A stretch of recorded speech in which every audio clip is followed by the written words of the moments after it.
Welcome to Intellings, where we dive into the minds behind some of the most insightful books and ideas shaping our world today. In this episode, we're exploring the art of the interview with none other than Dean Nelson, award-winning journalist and author of Talk to Me, a rare and truly remarkable book on the craft of interviewing. Dean, welcome to the show. Let's start with the story behind your book. What made you decide to write it, and when did that moment happen for you? I would, yeah. Thank you, and thank you for inviting me on your program. You've obviously prepared yourself well, which is one of the first tenets of the book. But yeah, this was not my intent. Was to write a book about interviewing. My intent was to write a book about writing, because I've directed a journalism program for many years, and I've interviewed many writers, and I just have some strong feelings about what makes good writing. So I thought, well, I have something to add to that conversation. And so I put together a book proposal, and I had some sample chapters and an explanation of what each chapter would be, and sent it to several publishing companies, and they all said no. For instance, Stephen King has a book about writing, and they said, and he's a pretty popular guy, and nobody's ever heard of you. And Anne Lamott has a great book about writing called Bird by Bird. And so they basically said, yeah, we've already got stuff about writing, so no thanks. But it was that one from HarperCollins, Hannah Robinson, just put a final note at the bottom of her rejection that said, however, you do seem to know something about interviewing, so maybe would you consider doing a book about interviewing?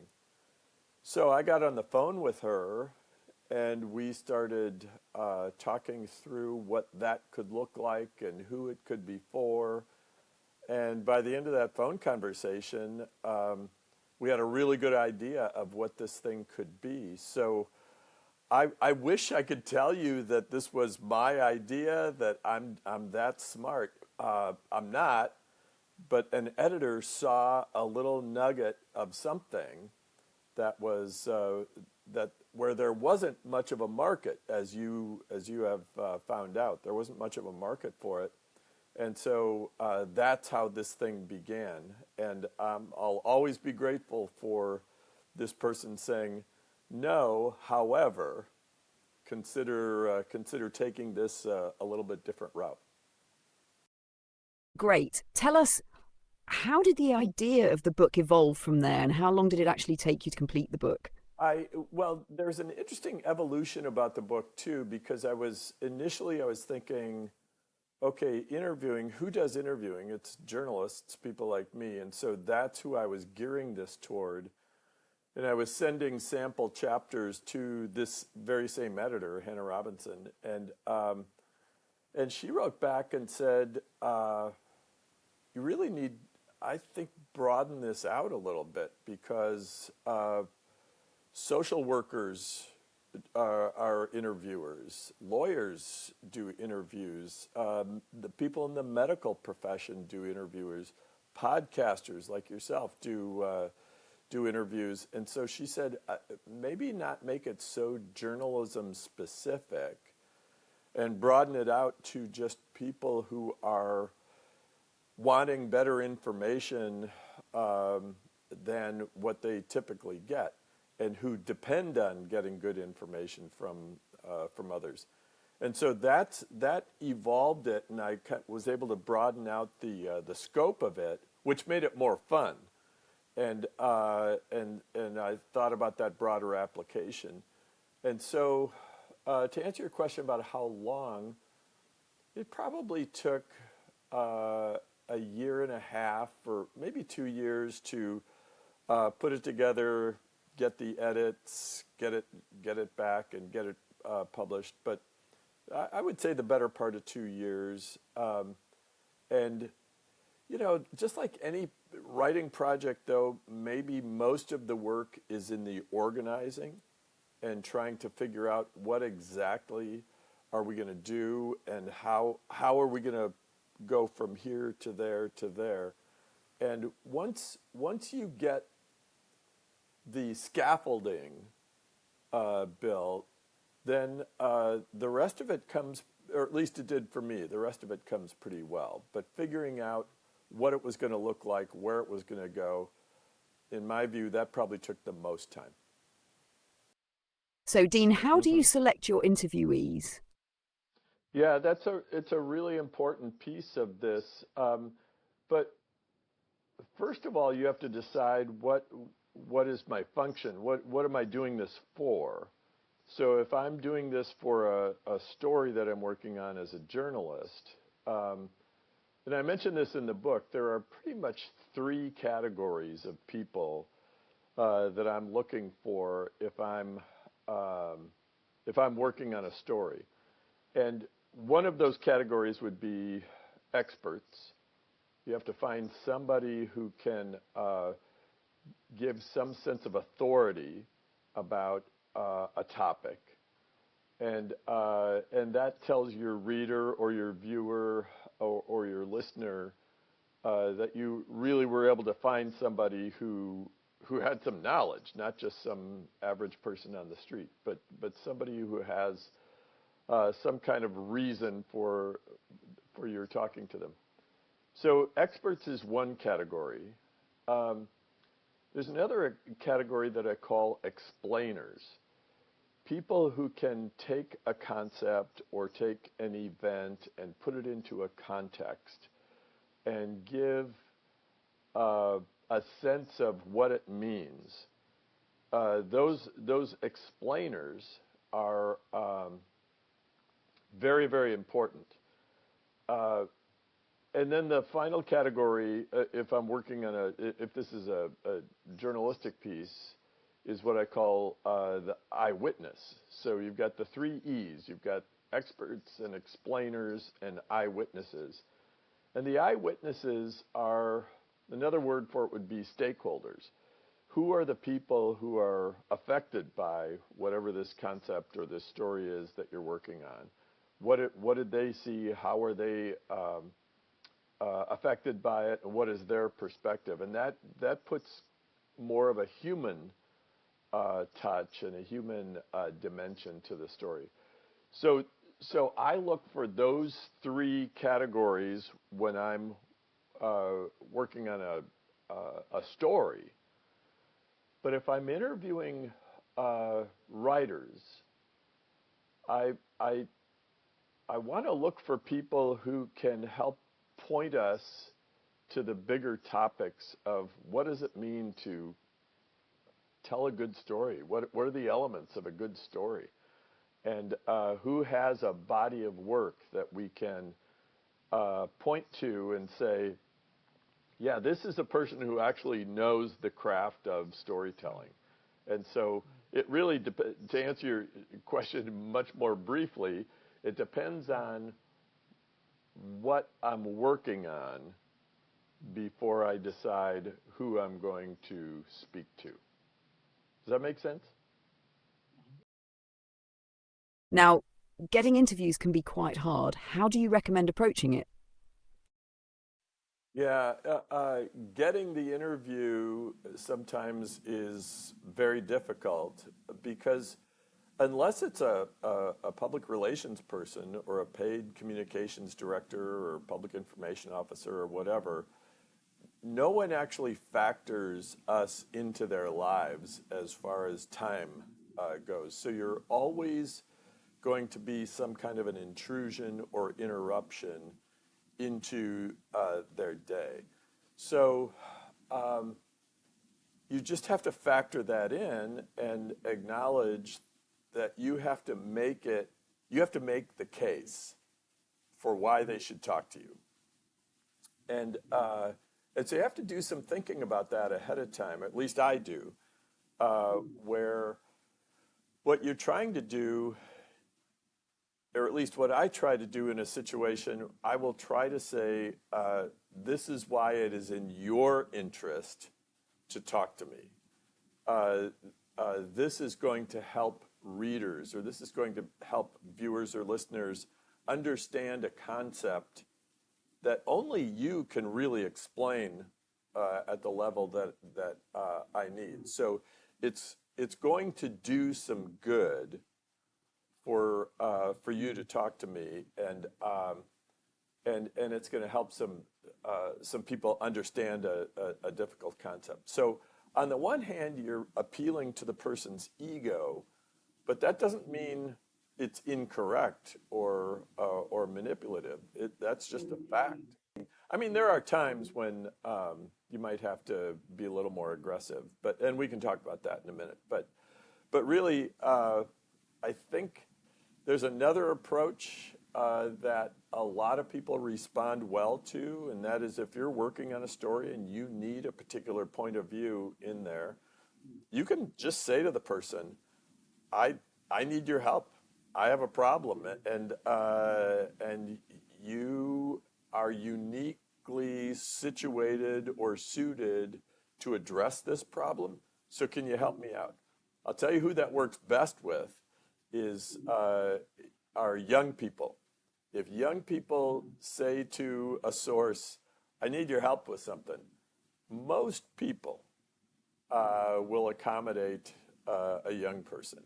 It maybe a little less so the older you get, but especially students and young people, everybody remembers needing that extra help. So I think putting it in their interest, this is in your interest, is another way to say that nobody else has your perspective, and it would be great to get your perspective out there. And there's one final way that I use occasionally, and it's pretty effective, but I don't use it. I don't lead with this. And that is, I'm going to do this story. I'm going to write this either way. And it would be better if I had your voice in it. And it may be incomplete if I don't have your voice in it, but I'm still going to do it. So it would be more complete and more accurate probably if I had you in this. And sometimes that's an effective approach. You have said that you always over-prepare for conducting interviews. Can you please shed some light on the role of preparation? Sure. And again, it depends on what the topic is, what the function of the interview is, what I'm working on. But yes, a lot of writers or people who are trying to do interviews put all of their work in getting the person to say yes. Well, that's just a small part of it. Once you procure the interview, once you get it set, then the real work is in preparing for it, because you want to make it worth their while, for one thing. And you don't want to just ask all the same questions that they've been asked 100 times, because you're just going to get cliches and you're going to get boring answers. And so you want to over-prepare, at least I do. I want to over-prepare. So I'll give you an example. We do a thing each year called the Writers' Symposium by the Sea. I bring in great writers to our university, and I interview them about the craft of writing, about their own work, and things like that. Well, I over-prepare. So this past week, we just finished our 30th year of doing the Writers' Symposium. And one of the writers we had, I had 12 pages of questions and maybe 6 or 8 questions per page. And so I was ready. I mean, this is going to be a 1-hour interview, so there's no way I'm going to ask 60 or 70 questions in a 1-hour interview. But I want to be ready so that if the interview goes this way, I've got some questions that can fill in here. If the interview goes that way, then I've got other questions that I'm ready for. And then some of the best interviews are the ones where I ask very few of those questions, because the person starts talking and they're so interesting, or what they have to say is just way more compelling than anything that I could have prompted them on. And then you just kind of let it go in that direction. I've had that happen before. There are other times when people just go off on some tangent, and this again is where you have to be ready, where you can politely interrupt them and say, I mean, that's interesting, and maybe we should get into that, but at least for the near term here conversation, we need to get back on track over here. So and you can only do that if you have an idea of where this thing's going to go. And the only way you can do that is if you've really prepared well. So, once you're into an interview, how important do you think is rapport building with the person you are interviewing? It's a really important dimension of this, and again, I think overlooked. And I've made the mistake early in my journalism career of just jumping right into the topic that we're going to talk about, and you haven't established any sort of common human connection, and that's you're not going to get very good information, because then all you're doing is, this is a source, you're the reporter, you're just role playing. And so let's say I have 30 minutes. Let's say I ask someone for 30 minutes, or even 20 minutes. Let's use that because that's more realistic. You ask somebody for 20 minutes that you can talk to them about any topic. And really the first 5 minutes of that 20 minutes, at least I do, I just try to make the person feel at ease. I might comment of what's on the wall. I might comment about the earrings that the person is wearing. I might say something about something on the person's desk or whatever, just to let the person know this is human being to human being here. Or maybe even find some common ground. I find out that they were born in a town that I had visited recently or something like that, just to establish some kind of human contact. And then, so now if it's a 20-minute interview, I've just burned 5 minutes. So now I've only got 15. But I'm telling you that 15 minutes is going to be better than if I would have taken all 20 just trying to hone in on the information. You're a big fan of open-ended questions, Dean, but you once shared a story about an interviewer who took it too far when asking your father about his experience in the Arctic Circle during World War II. Can you tell us more about that? Yeah, he asked, what was it like? Well, that's what he asked. So yes, you're 100% right that you need to ask open-ended questions. But sometimes the questions are so open-ended that you don't even know where to begin. And that's what happened with my dad. He had, during World War II, he was stationed with just 5 other young men on the Arctic Circle, just doing weather reports every hour for 24 hours a day, every day, so that the U.S. and its allies knew what the weather was going to be like on the European continent, so that they could plan their bombing raids and all of that. And there was an organization, the Smithsonian organization, was doing testimonials, first-person kinds of accounts of World War II veterans, because so many of them are gone now, and they just wanted to get, some on the record accounts. So they found my dad, and I was with him. He was about 90 years old when they talked to him, and we were in his little apartment in San Diego, and we got the camera set up, the audio set up, and the interviewer sat across from my dad, and his first question was the most open-ended thing, and it never got on track after that, because he said, what was it like being on the Arctic Circle? Well, my dad was a young guy from Chicago who had never been in that kind of weather, and so what was it like? It wasn't like anything. So I think you have to be a little more strategic.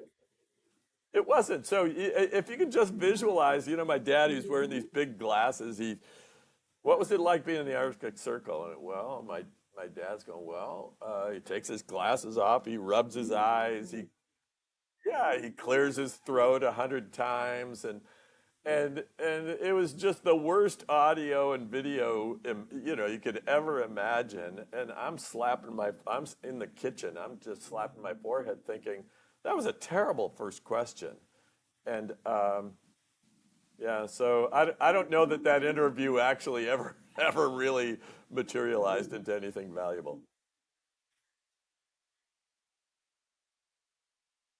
Absolutely a far too open-ended question for anyone. How would you have framed your question if you were in his place?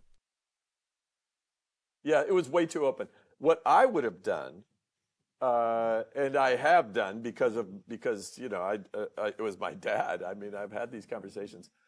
I would have started with a question more like, what did you do about loneliness up on the Arctic Circle? You're there with 5 guys for more than a year.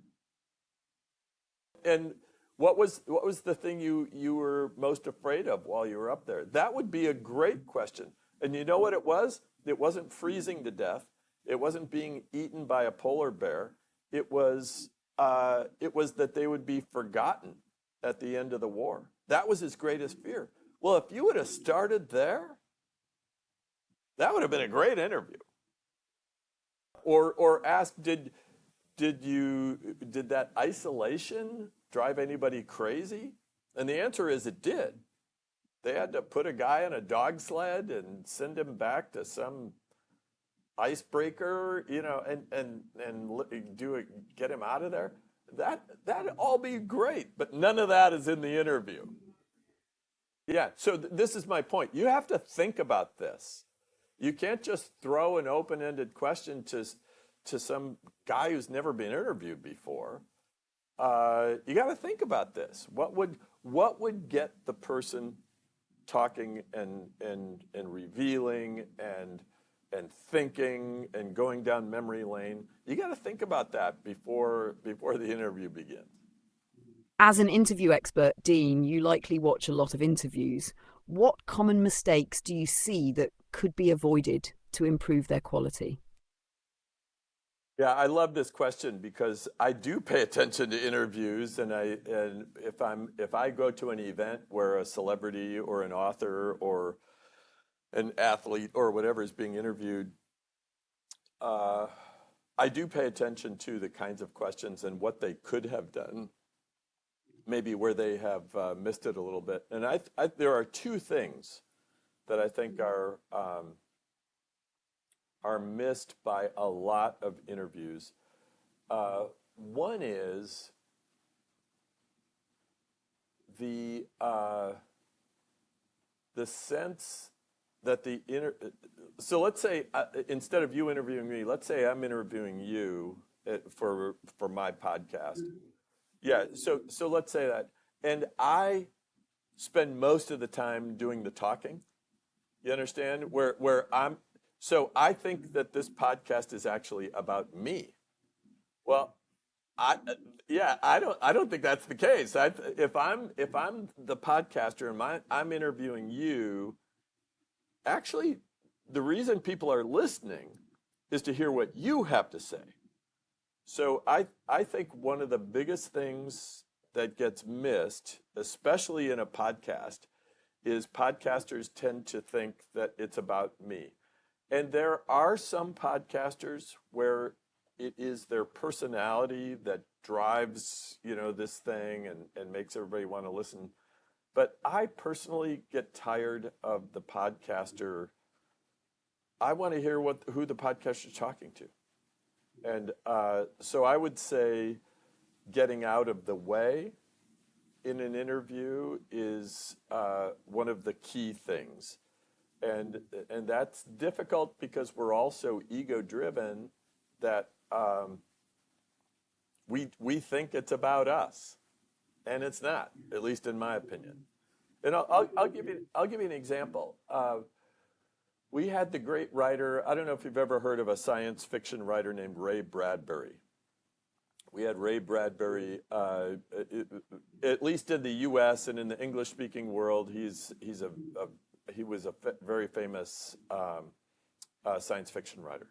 But I had him at our university for our writers' symposium, and I would ask him some questions, and then he would just take off on these answers that were so entertaining and so interesting, but had really not very much to do with the questions I was asking.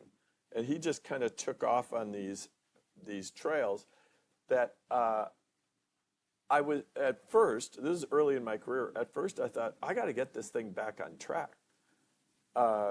And then it dawned on me, and this is in front of a live audience, this is an auditorium full of people.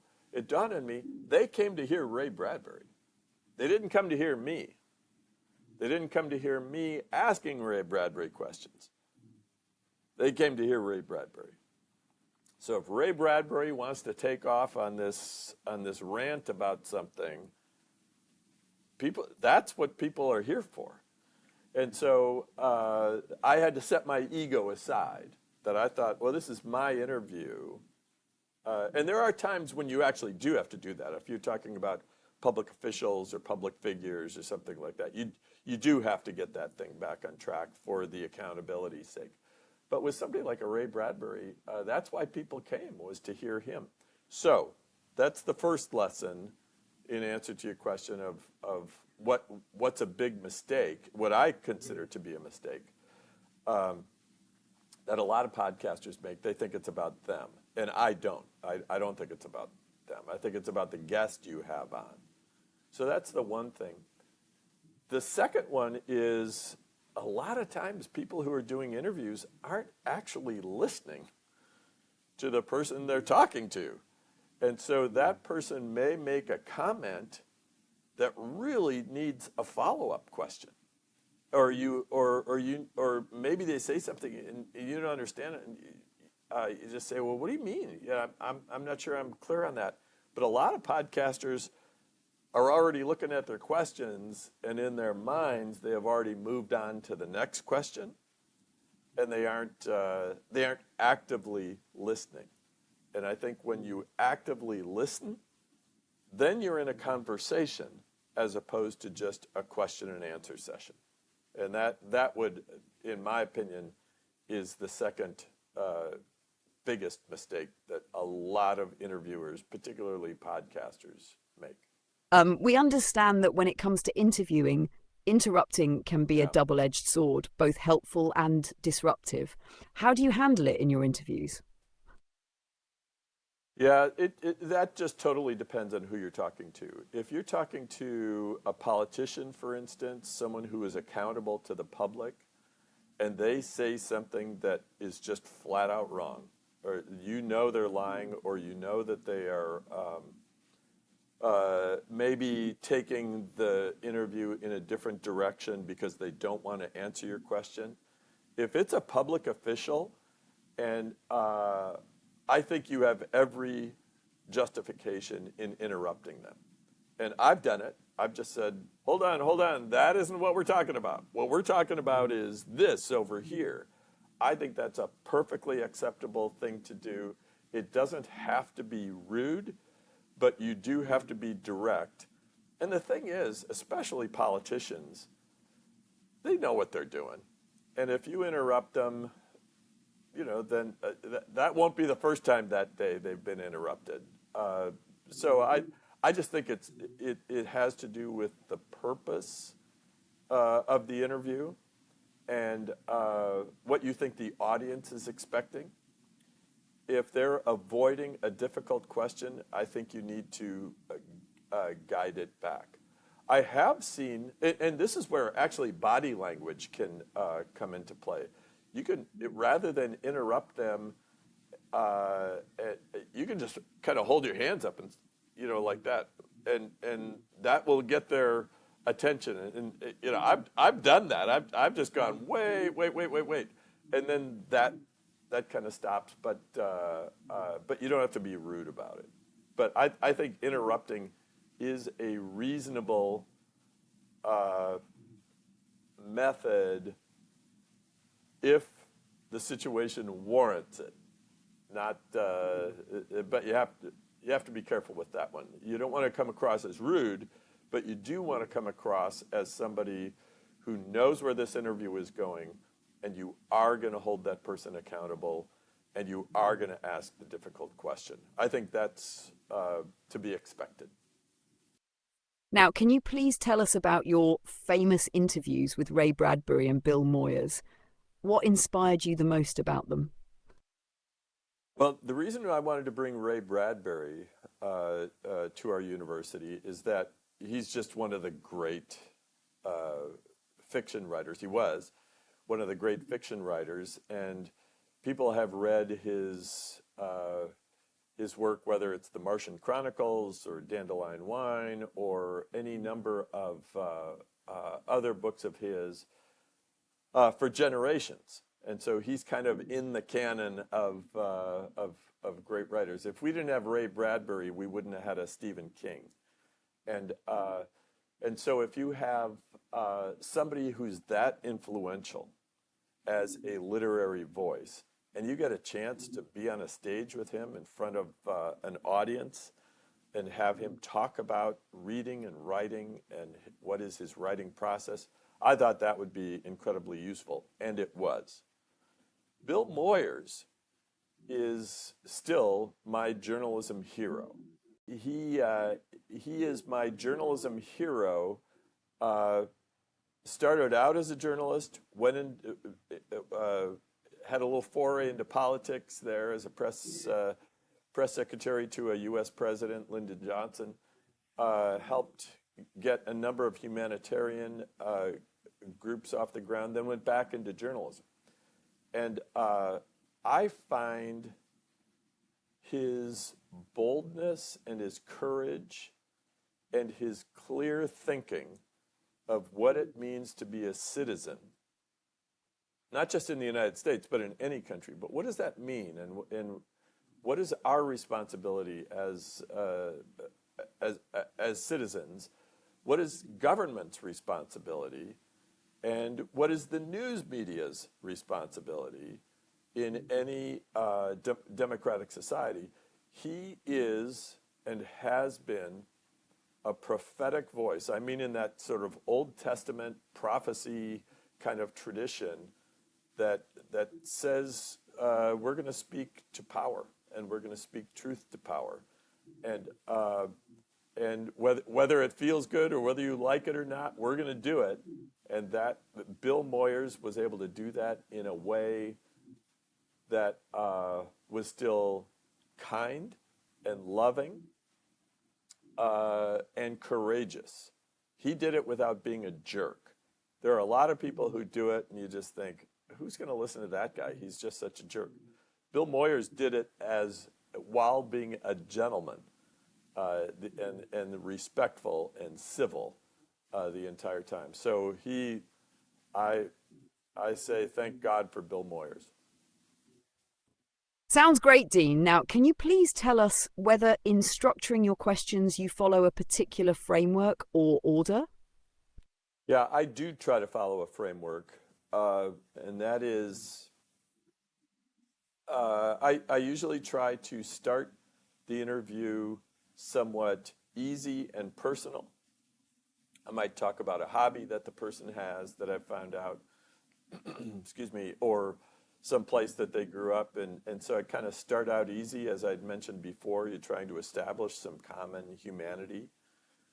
And with some interviews, I've written out the questions ahead of time, and I know where this interview is going to go. With other interviews, I just have topics that I know we're going to cover.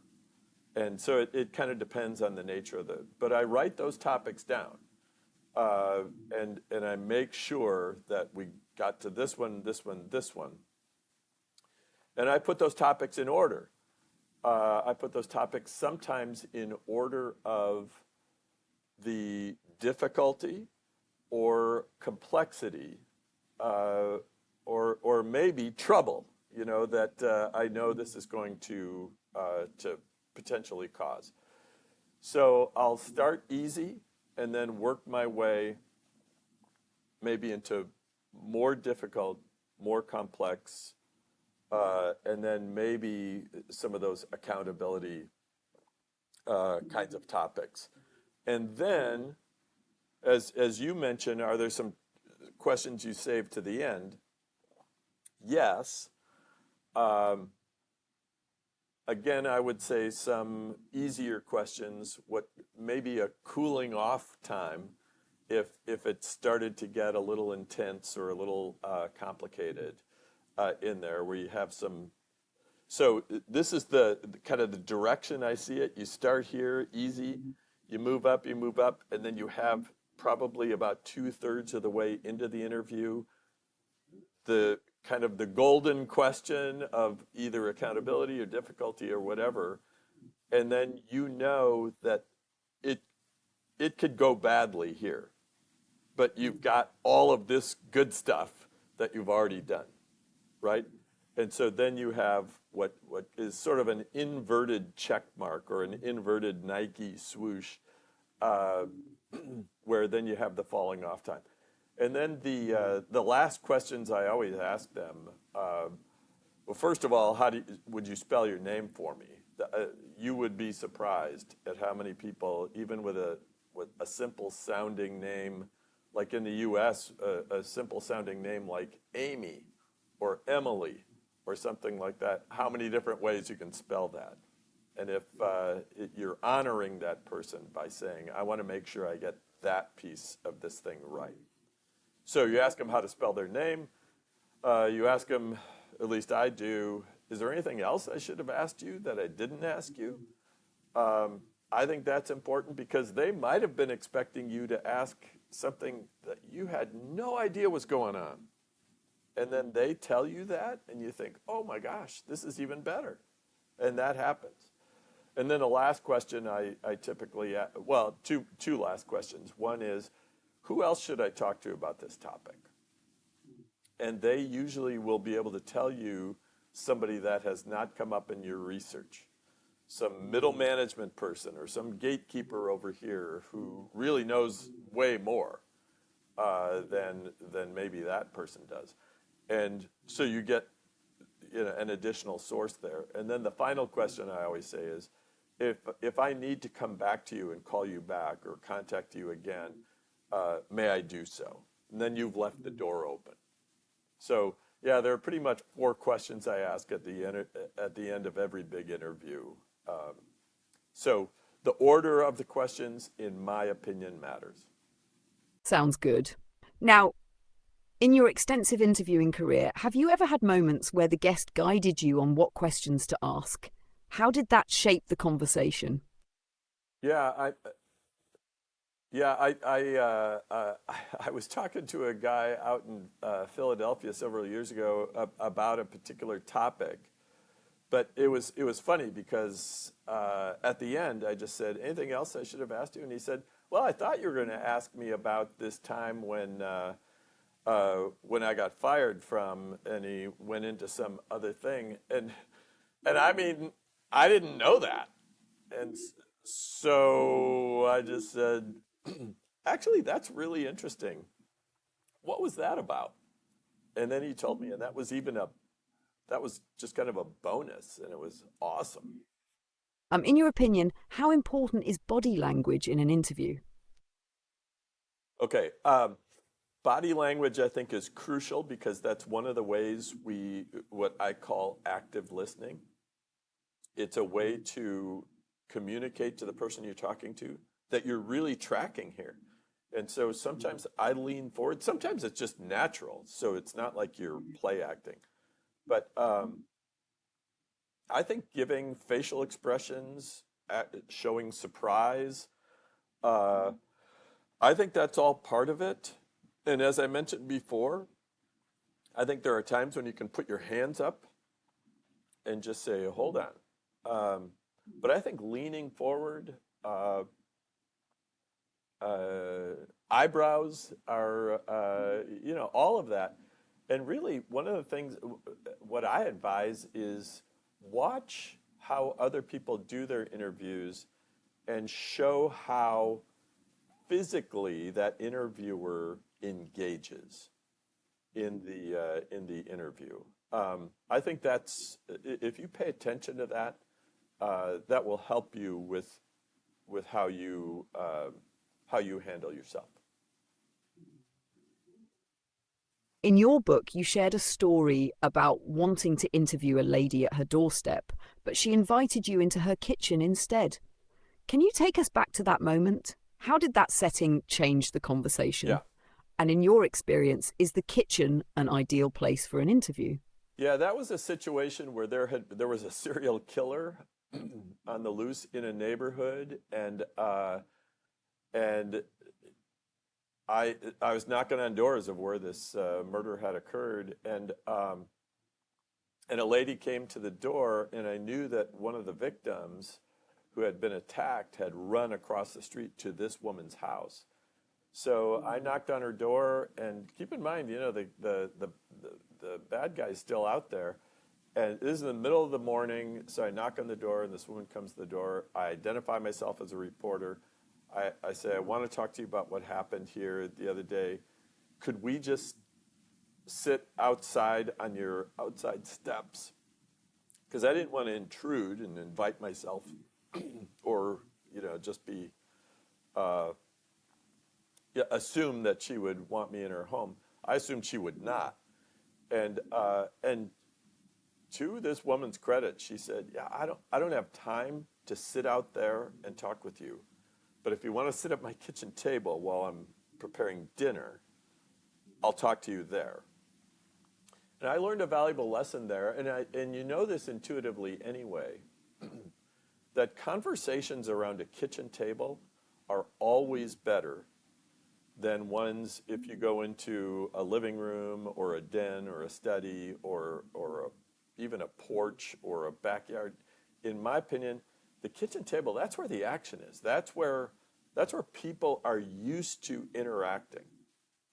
And so I don't know if you've ever had this experience, but you could have people at your home, and you're sitting around your kitchen table having dinner, and then somebody says, well, let's take this conversation into the other room. And you do that, and the conversation just dies.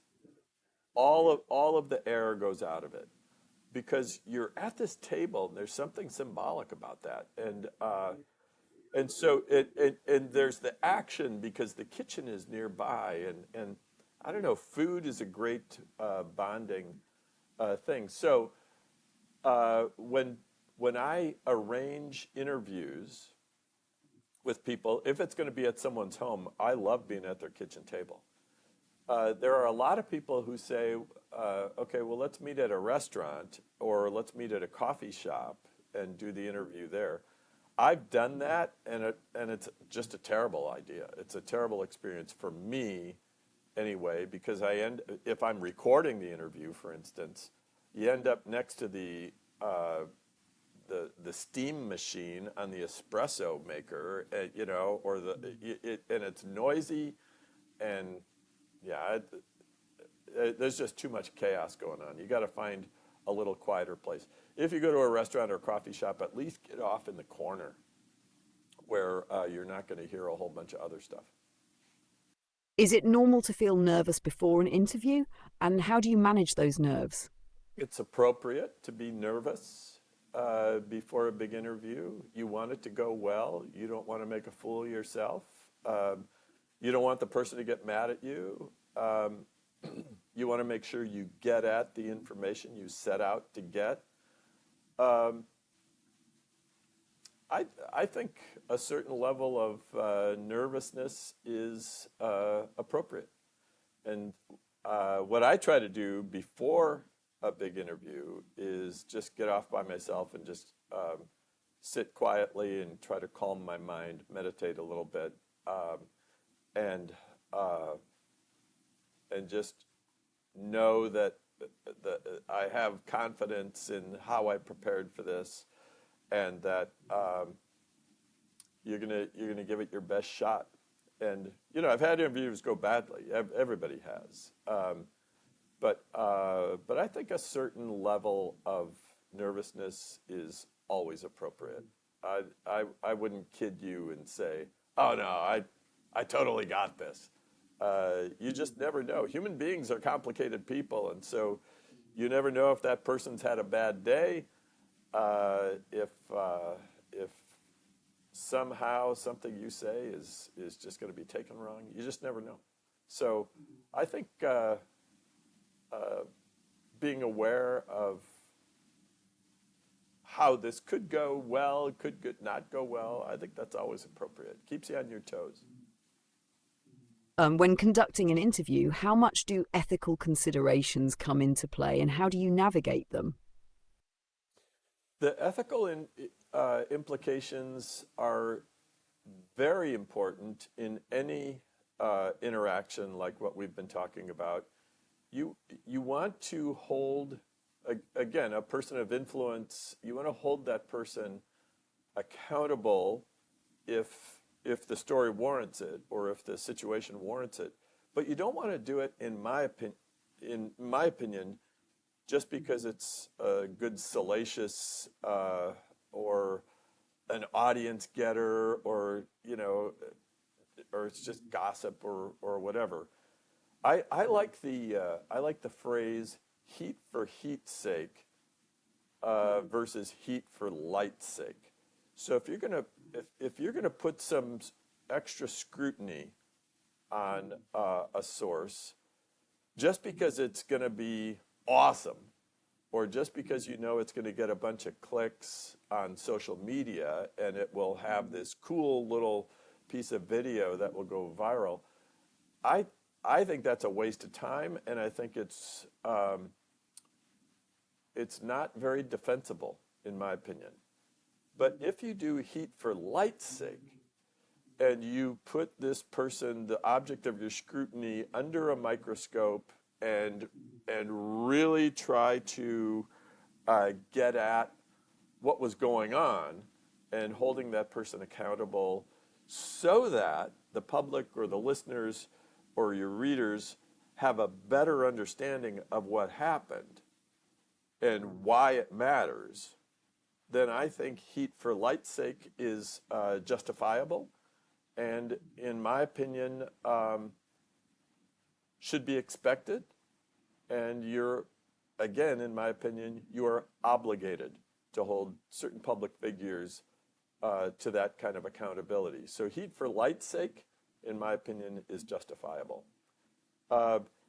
In being intrusive to a person's private life or whatever, again, if it's just because it's interesting or would be a great piece of video, I don't know. We've got plenty of that. They don't need you to add to that. In your opinion, how crucial is it to have clear and solid questions in an interview, and how do you ensure they are effective? Yeah, if you don't have clear questions, you're not going to get very clear answers. If you ask really general and obvious, or not even obvious, general or kind of vague, like what was it like being in the Arctic, you're not going to get very good answers. So the clarity of your questions, if you get crappy answers to your questions, there's a very good chance you didn't ask very good questions. So you really do have to, I think, you have to spend a good amount of time crafting how you're going to ask this question to get at this particular topic. What are your thoughts on modern communication tools, and how do you think they influence the art of interviewing? Yeah, I think the additional tools, artificial intelligence and others, have a great capacity to help us get better information, but there's a huge risk because it's that those tools scrub what's already out there and put it together into a something for us now. But the stuff that's already out there, much of it is wrong. Much of it is incorrect. Much of it is false. Much of it is harmful. And so just because you're using these tools doesn't remove your responsibility from critical thinking and critical analysis and actually looking something over so that it actually is accurate and verifiable and true. So it can improve things greatly, but it also can perpetuate false information and actually be harmful. So just because we have these tools does not remove your responsibility for verification and for checking for accuracy and making sure that what you're talking about is something that's going to be helpful and true and accurate. And what are your thoughts on interviews conducted remotely, like this one? This is better than if you and I were doing over email, for instance. You'd send me a question, I'd answer it. That isn't as interesting or useful in my opinion because you don't get that kind of back and forth. At least in this way, you can ask me to clarify something or you can follow up on a question. So this is pretty good when you think about we're on two different continents. That technology is pretty amazing. And how significant you think are the legal implications of an interview? So let me preface it by saying just because something is legal doesn't always mean you should do it. Just because it's legal doesn't mean it's going to be ethical. And so we just have to make that distinction. And so if I'm interviewing, again, someone who, a high-profile person, or really any important interview, having a recording device and letting them know that it's being recorded, you are legally obligated to do that. And so a hidden microphone, a hidden camera, you might be able to justify it legally. Ethically, it's problematic. But again, if the story warrants it, if that's the only way you're going to find out that this is how these drugs are being made, or this is how this food is being tainted, or this is, whatever. There have been justifications for hidden cameras, hidden microphones, things like that. But boy, that's a hard one, both ethically and legally. But I think the legal issues that most writers contend with would be libel, and which is harming someone's reputation using false information. So the key there is that the information is false. And if it's a public figure or a public official, at least in the United States, I don't know what Turkish libel law is, but I know it varies from country to country. Malaysia has very strict libel laws. England has stricter libel laws than the United States has. But in the United States, if it's a public figure or a public official, and you publish or post something that is harmful and it is false, the courts say that the person also has to prove that you knew it was false. That's the test of actual malice. That you had serious doubts about its accuracy or that you showed a reckless disregard for the truth. And but that's with public figures and public officials. With private citizens, if you publish or post something that is harmful, that is false, uh, if they can show that you were negligent in how you came about that, you didn't try to verify it, you didn't record the interview, you're just going from your memory. That shows negligence, and so that's legally problematic as well. So the courts, at least in the United States, have said you have a right to a good reputation. And so if someone publishes something that harms that reputation with false information, then that's legally problematic. So that's the first thing. Libel is a big thing, really anywhere. You want to make sure that if you're going to say something that is harmful to a person's reputation, it better be true. It better be true, and you better be able to prove it. The second major thing that writers need to be most mindful of, in my opinion, is invasion of privacy. And that can be physical intrusion into a place where you've been uninvited, or it could be an intrusion of personal information. And so if you do get into this area of revealing personal information, it better have a purpose, and you better be right. There better be a reason for why you're doing this, other than just it makes for a good, salacious, gossipy story. And who are your favourite modern day interviewers, Dean? I like, there are certain times when I have learned a lot by watching Oprah Winfrey interview somebody. Not always. In part, she often interviews people I'm not interested in. But there are times when she is interviewing someone who is in kind of the public interest, not just because they're a celebrity or they've just had a baby or something. And I will look at how kind of the feedback and the follow-up questions and how she listens. She's pretty good. She's pretty good. Don't you think they rehearse the questions in advance?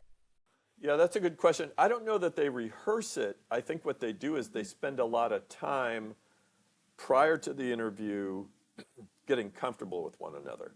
And I do the same thing with our writers' symposium. I try to have the person come out early in the day. I spend part of the day with that person. We go someplace, we might just go for a walk, whatever, so that by the time the evening interview comes along, we're really at ease with one another. I took one person to a guitar store, and we just sat and played sample guitars. It had nothing to do with the interview. It was just a way to bond and build some trust. So I do think she does that. I think Anderson Cooper on U.S. television does a good job with interviewing. And he's one who, if a public official goes kind of off on a different trail, he will interrupt them and he'll speak over them and pull them back onto the track where they're going.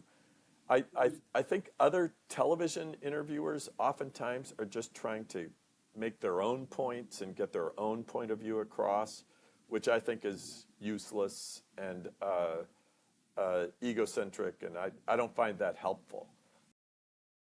Do you intervene with your opinions? I don't know. I think it's very rare for me to say, well, here's what I think if I'm doing the interview. That isn't why we're having this conversation. I'm here to find out what you think. And so, I don't know, unless I'm an expert in a particular area. For instance, I know something about journalism. I know something about writing. So if somebody is talking to me about writing and they say something and then I'll say, well, I don't know. That hasn't been my experience. But so maybe, but I would say rarely. Finally, Dean, is an update of Talk to Me in the works, and is your writing course also available online? Oh, those are great questions. Am I doing an updated version or something of the Talk to Me book? There isn't anything now. The movie is coming out. I'm kidding. That's right. Soon to become a major motion picture. No, I mean that book came out in 2019. So I wouldn't say never will I do an updated version, but I've got a different thing going on that I think applies to your question, and that is I have a book coming out in the fall of 2025 that is a compilation of the wisdom of these 30 years of interviewing writers. So I'm finally doing a book about writing, but it's primarily going to be the voices of the authentic voices of writers that I've interviewed over the last 30 years. And so one volume it's called Talking to Writers. One volume is The Craft of Fiction. The other volume is Talking to Writers, The Craft of Nonfiction. And so the chapters, I ask similar question of each of them where I've just extracted the transcripts from these interviews. So here's a whole chapter just on where do you get ideas? And you hear from Bill Moyers, or you'll hear from Ray Bradbury, or you'll hear from Amy Tan or Anne Lamott. You'll hear from them of where they get ideas. And then here's a chapter just on how do you deal with rejection when